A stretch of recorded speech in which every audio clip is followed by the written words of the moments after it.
Hey peeps, welcome or welcome back to another video. Today I have a couple of books that I wanted to share that helped me or have been helping me lately with my art studies. And I wanted to share not just the ones that a lot of people already have, but maybe a couple that are kind of a little bit more niche. And I wanted to show you guys some of these books and what I think about them. So let's get into it. Now the first one here is bigger than I anticipated it to be. This is Creative Illustration by Andrew Loomis, and a lot of you may know Loomis as the guy that does all the figure draw, like he has all the figure drawing instructional books and a lot of all these like illustration like instructional material. Like you might know the Loomis head, so to speak. It's his method of making a proportional skull and a head, you know, and a different faces that you can put on that head. It's called the Loomis head. There are a couple of other heads out there, but like a lot of people learn the Loomis head. But I didn't want to like get one of his like basic anatomy books because frankly there are a bunch of books out there that like they give you kind of the same information, or a lot of the information is derivative of his instruction. So I actually wanted this book for a while, and this is Creative Illustration, and it has a lot in it, guys.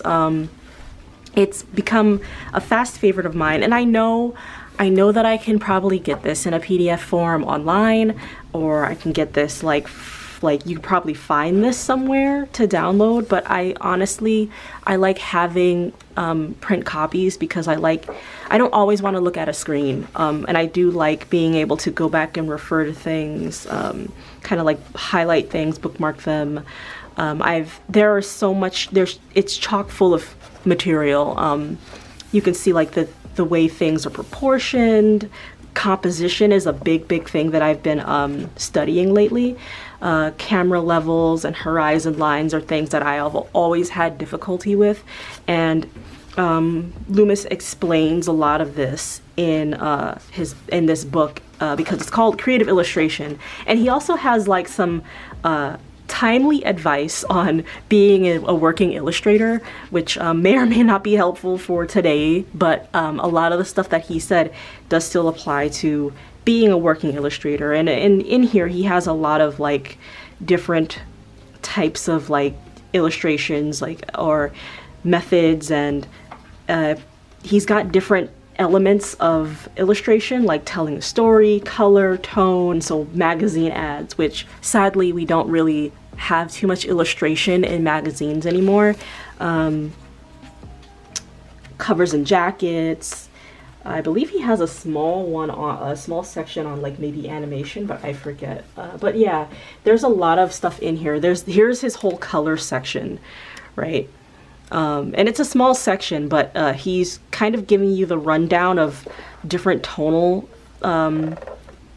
influences and using color schemes and grays and the spectrum of palettes and toned color, the relationship between color. I didn't really look through this section specifically too tough because I have another book that you guys may know very well on this very subject, but I bought this book because it gives a lot of really great examples of ads, vignette illustrations. It gives you a lot of different types of illustrations, pen, ink, thumbnailing your rough ideas, creating your ideas, kind of like making a story for your ideas, and even like it's a mix. It's a really good mix of like ideation and technique, and there's so much in this book that I haven't even barely scratched the surface. I got this maybe not even 5 months ago, and I'm like I pull it out occasionally. And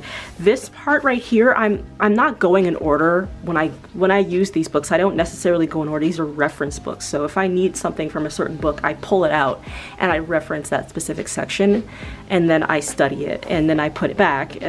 But like I really like this section for composition and the line of direction in a composition.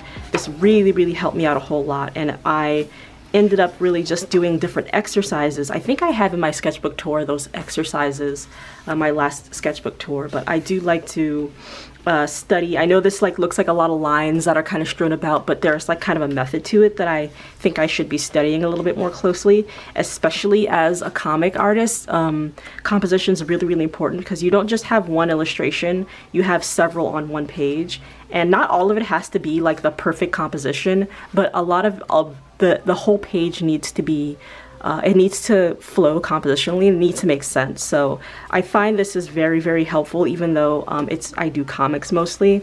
But even with singular illustrations, I find myself having issues trying to compose elements in a scene properly or well. So if you can see, like, I was really like going ham. I was really going in on like where elements fall in compositions, and I'm trying to get better at that, especially when it comes to things like perspective and horizon lines. When it comes to scenery, I really, really struggle with that. So I'm always trying to be on top of my studies with that, and I do that like as often as I can. So yeah, creative illustration is really, really good. See, they have like a section on tone.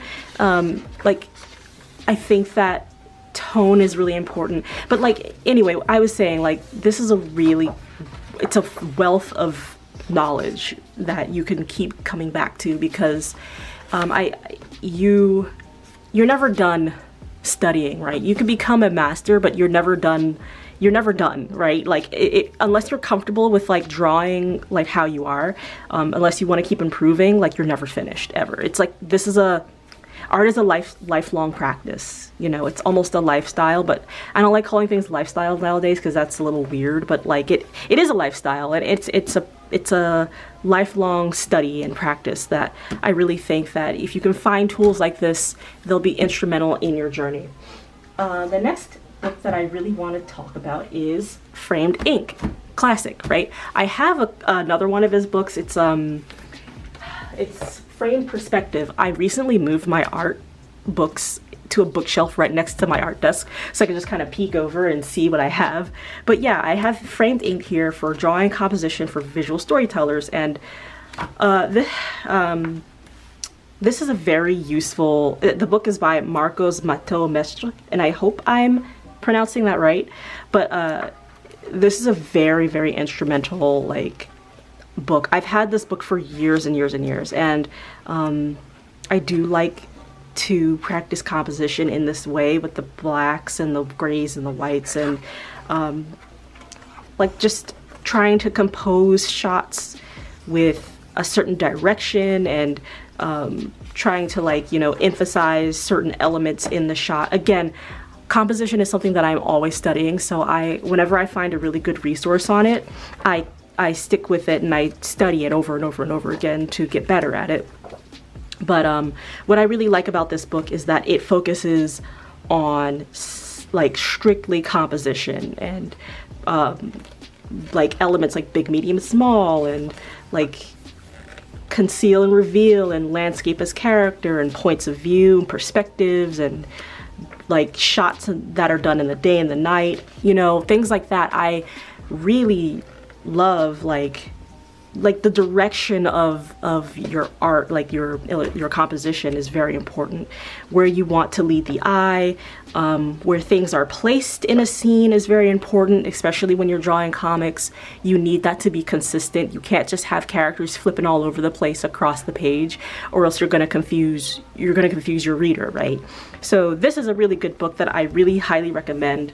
It's good for reference, it's good for practice, and I want to actually kind of touch on how I study from these books, like how I actively study from these books, because when it comes to books like these, you really need to open it up or pull it up and sit down with it and look at it. But you don't just look at it, you observe what's going on and why the thing in the book makes sense, and then you try to replicate that on your own. And you see where you're off, you see where you need to like course correct or adjust what you've just practiced, and then you get better at it. So yeah, that's Framed Ink.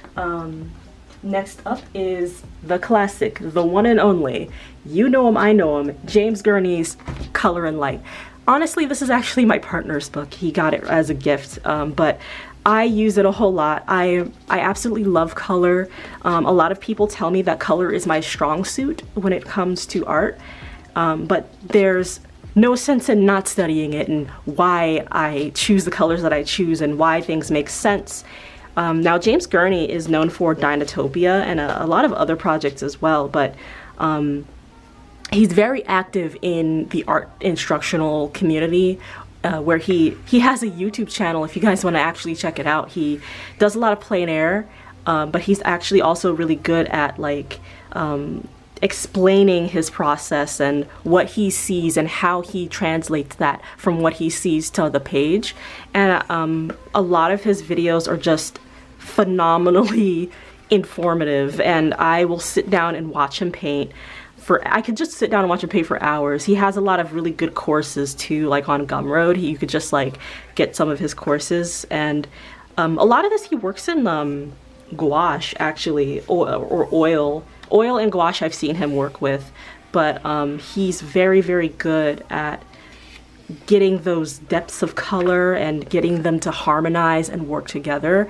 And he really gets you in the scene of what he draws, because or what he paints, because he really knows his shit when it comes to like sources of light and how that light affects the surrounding elements in a composition, and how those lights refract. And like he even goes into how like scientifically how color works, which is great, because when you're trying to explain color, sometimes it doesn't always click. And he's got different different kinds of light, like candlelight and firelight don't throw as heavily as say like window light, or even overcast light gives you some of the truest color of subjects because everything is grayed out. Like things like that, like you don't really think about until you have it explained to you, and this book is just full of that, you know. And I always say, like, don't just read the book. I mean, like, yeah, read the book, like read what like the author actually has to say about why things look the way they look and why they work.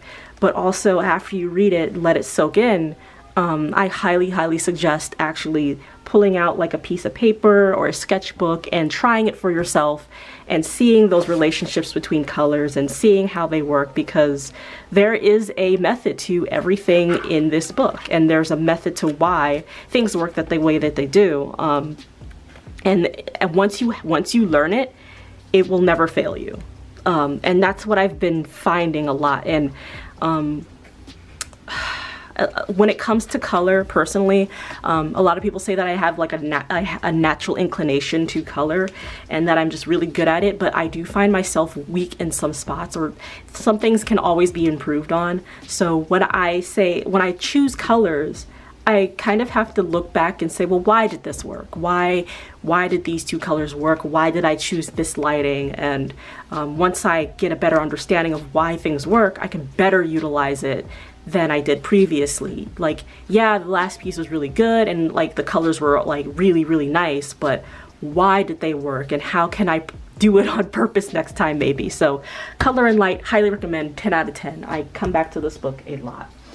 I wanted to do a couple of honorable mentions that, you know, like aside from these books, there's a couple that I do love to look at every once in a while. So the first one is Harper's Bazaar, Victorian Fashions and Costumes, 1867 to 1898. So this is a really interesting book. I got it pretty cheap, but it's just a lot of reference to Victorian era fashion and costumes.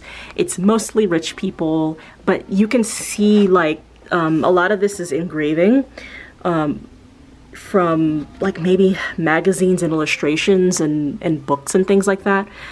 These are all really like, I think, authentic, but you can see like the textures of the dresses.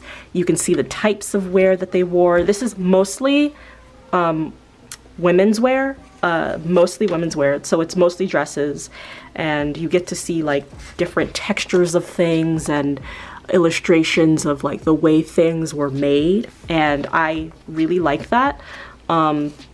It's very, you could see that Victorian era had a very specific silhouette to the ideal way that people like to dress and the way that they like to look, specifically women.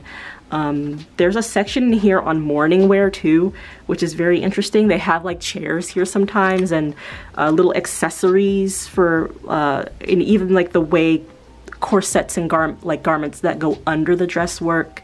And there's little like sort of blurbs underneath each thing. But like a lot of this is very interesting to me, and you get to see how people might have dressed back then if they had money, but also you get to see the different techniques that are used to get across the type of fabrics that are used and the way things were worn, even hairstyles, even hairstyles here, the way that they were worn, and scenes from the Victorian times of rich ladies standing around looking pretty, or, you know. Look, we've got boots and handbags. I love this boot shape here. This is like the classic Victorian boot shape.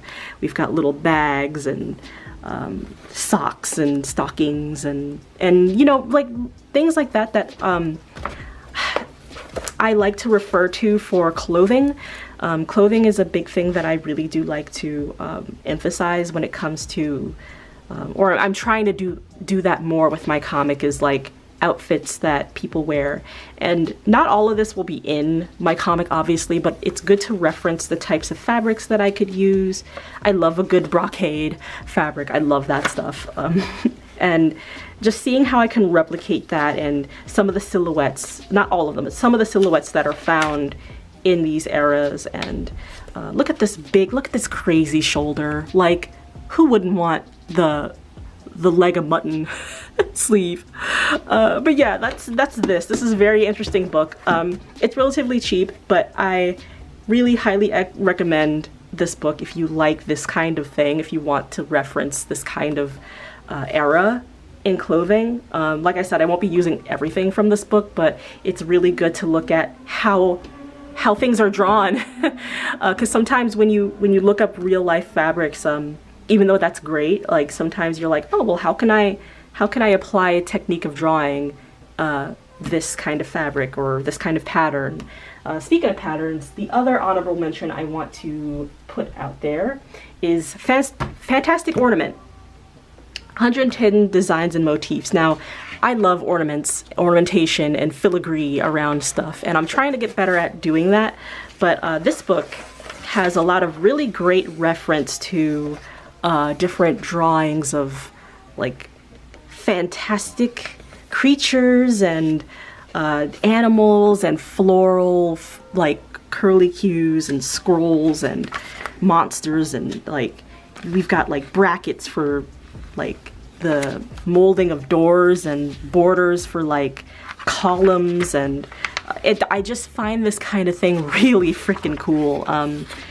And these are all just like, it's just decoration for a panel, and we don't see this anymore in like art and architecture so much anymore, because like, I don't know why, but, or of course we all know why, it's money, right? Like, it costs money to engrave something like this into a door for the sake of it. Like, and people don't really think to look to spend money like that anymore, or maybe if it's like an engraving. This stuff is really hard, guys. Like, trying to draw stuff like this is a discipline unto itself, but I love this kind of stuff. It's really, really interesting, and if you're interested in this kind of stuff, I would pick this book up because it's got a lot going on for it. You've got vases and like chimney pieces for like your fireplace, like it's just like your fireplace mantle can like be as ornate as this as if you want.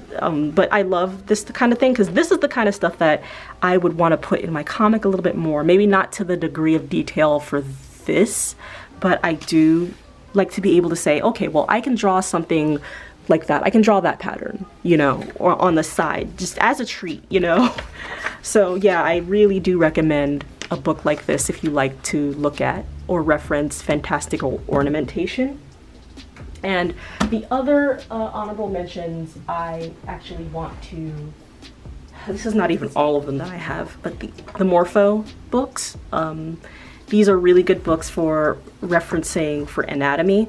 I like this one, Simplified Forms, because it really gets to the point.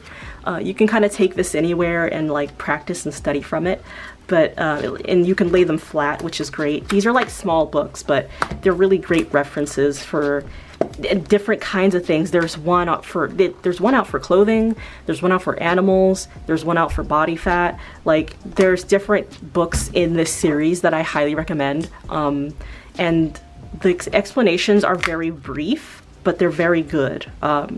You get to see the way, you can see like how the figure is broken down. You can see how different figures move and the joints in them, the bones, and why they move the way that they move. I wouldn't only study from this, although it is a very good resource. I wouldn't only study from these because you have other resources that go more in depth if you want that. I have other books on my shelf that do go more into depth on anatomy, but I don't think for me personally, I don't believe in needing to know every single muscle and every single bone to be able to like get the gist of how things move and how they make sense. I'll be honest with you, like learning anatomy, like studying anatomy is like my least favorite thing, but I know that I need it. So if I don't want to like overwhelm myself too much with something, or I have a specific thing that I'm trying to study, like wrists or something, I come here and I kind of look at like the section that I need, and then I'll spend like an hour studying that, and then I'll like be like, okay, what did I learn? And then that's it. I don't need to like you don't need to do intensive studies, just be consistent is all I'm saying. So that's honorable mention. And the last book that I wanted to share with you guys is Rendering in Pen and Ink by Arthur L. Guptill. So this is also a classic book. This is for rendering, obviously, rendering in pen and ink. And I've been really into studying ink, line art, textures with ink. And if you want to learn a thing or two about that, open up this book. I've been intermittently studying this one on and off, and it's not just like quill or anything like that. You can also use brushes, and like you could use multi-liners. Like I've got, let me see where that is. I can use these, like you can use like this. You can use like these brush tips. You can use obviously the classic Sakura microns. You can use multi-liners. You can even use a fountain pen, right? Now the difference between a fountain pen and a dip pen are like this one's more flexible. So you would draw with this. Typically people draw with this, but they don't typically draw with this. They write with it because the tip is less flexible and the ink is a little more consistent when you write. But anyway, that's a tangent for another day. Rendering in pen and ink has been very instrumental in studying, like in steadying my hand. I was doing little exercises here, practicing tone building, and okay, so my camera cut off because I hit the whatever minute mark, but when I study pen and ink, I really need to like sit down and do my tones and my patterns and my textures, like as like a warm-up, because if I try to go straight in and draw something, it's not always going to work out, because in general, you want to warm up your hand and your arm and your shoulder before you start drawing. So when I'm here at the desk, I like to kind of do a few, not for too long, but like a few of these tonal practices here. I don't know if you can see them, but I find that drawing in pen and ink, in like traditionally, really help my digital hand at line art, because I don't like line art. I don't like doing line art. Okay, this isn't as true as it used to be. I didn't really like doing line art digitally because it felt off. There was like a disconnect between the pen and my hand.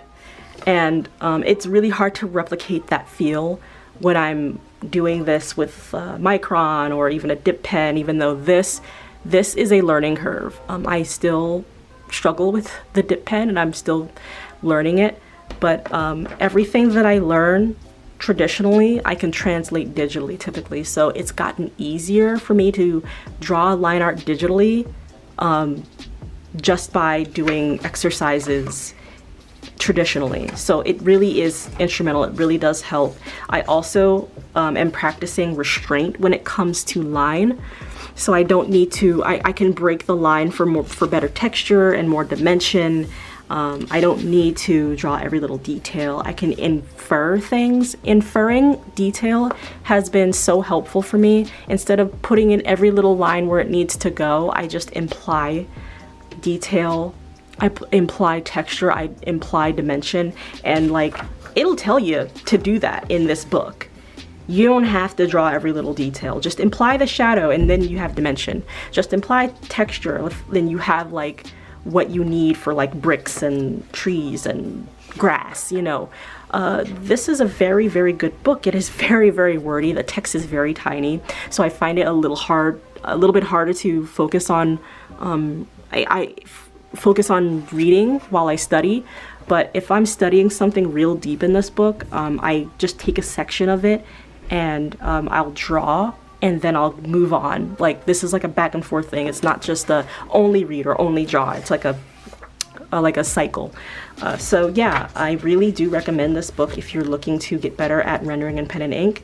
There are a lot of artists that lately that I've been looking at that I really like their pen and ink work, and I also study them. But in a future video, I really do want to like talk about how exactly I study from these books and the step-by-step process that I use, because I think a lot of people, especially if they're beginners, they'll buy a book and they'll go, great, I love this book. I love everything that it has to say in it. I love all the pictures in it, and I want to draw like that. And then they'll read it and then they'll go, okay, well, I read it and now I'm just gonna do it, instead of like maybe replicating the things in the book, because how are you gonna know to like how to apply it to what you want to draw unless you draw examples from what you're learning? That's just kind of my philosophy. Not everybody agrees with me. And you know, even to shake it up with studies, I don't always man, I don't want to draw this exact 1-to-1 ratio. Like, I don't want to do a master study. So I'll just like draw my character in this way as a study, and that is also very, very useful to keep it interesting. But at the end of the day, we all have our different study techniques, and I thought I would share some of the books that have been instrumental in my improvement. And I don't typically look for too many tutorials online, because I have a hard time like compartmentalizing and sifting out really good tutorials. It's hard for me to like focus on like digital resources sometimes, so having a physical resource where I can just pick it up and really focus in without looking at a screen or possibly getting distracted, I get my books, and you know, I'll reference those and practice from those. So I hope that this video was helpful to you. If you guys have any questions at all, let me know. The next video is actually going to be on art books that inspire me. So it's not instructional necessarily, but they are books of artists that I like, that I constantly am looking at and referring to. So yeah, I hope that this video was helpful. If you liked it, please leave a like and a comment, and consider subscribing if you want to see more videos like this, because it really helps the channel and it helps motivate me to make more videos like this for you guys. Like I said before, this is not necessarily a tutorial channel, but it is a channel that I do want to share in what I've learned and my experiences, and this is part of my experience. So yeah, I'll talk to you guys in the next one. Take care. Bye-bye. Okay, so honorable mention. All right, so this is Draw Stronger, and this is a very, very important book, actually. It's so that you can stretch and do proper, it's self-care for cartoonists and visual artists, that by Kyoto Wilberg. So it's for your, please take care of yourself. It's to take care of your wrists, your posture, your back, different stretches for you to try. Please stand up occasionally when you work really long hours at your desk, because you need to get your blood flowing. You need to keep moving. You're gonna burn yourself out. You're gonna, like, your hands and wrists are very, very delicate, and they are your moneymaker. And you will never, like, if once you wreck your wrist, it's really, really hard to fix that. So please take care of yourself. Do stretches. See a doctor, especially when you go to try some of these. Some of these stretches are not for everybody, so please see a doctor, please see a professional about things like that. But this is a really, really good book for referencing good posture, good stretching, good exercises, just good practice for taking care of your body when you're an artist. Just because you're not an athlete doing 65 cartwheels a day, or you're not running 85 miles like a day, doesn't mean that artists don't have stress on their body too, especially stress, repetitive stress injuries. So just this is a really good book to reference when you need like a stretch that, like, for a particular part of your body that's bothering you. So yeah, that's honorable mention. Draw Stronger, Self-Care for Cartoonists and Visual Artists by Kyoto Wilberg. Try to pick it up. It's really good.